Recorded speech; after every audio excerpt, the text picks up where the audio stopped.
আমরা সবাই জানি যে স্বার্থপর কাউকে ভালোবাসতেও নেই, আবার বন্ধুত্বও করতে নেই।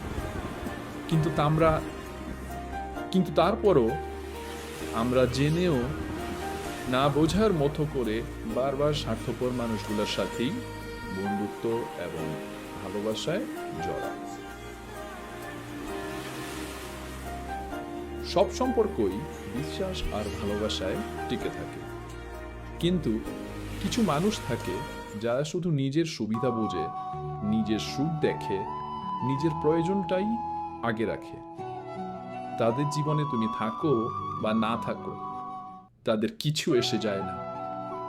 কিন্তু তোমাকে তারা ব্যবহার করে, তোমার সময় চায়, তোমার মন চায়, তোমার ভালোবাসা চায়, কিন্তু দিতে চায় না কিছুই।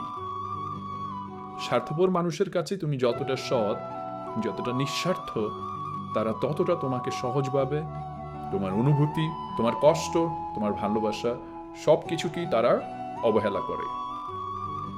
আর তাই এমন মানুষকে ভালোবাসা মানে নিজেকেই ধ্বংস করা। জীবনে একটা সময় আসে যখন মানুষ বুঝে সবাইকে ভালোবাসা যায় না, সবাইকে বন্ধু বলা যায় না। যাদের হৃদয় ছোট, যাদের মন সংকীর্ণ, যারা নিজের স্বার্থ ছাড়া কিছুই দেখে না, তাদের থেকে দূরে থাকা মানেই নিজেকে বাঁচানো। নিজেকে ভালোবাসো, নিজেকে মূল্য দাও। যে মানুষ তোমাকে সম্মান দেয় তাকে মূল্য দাও।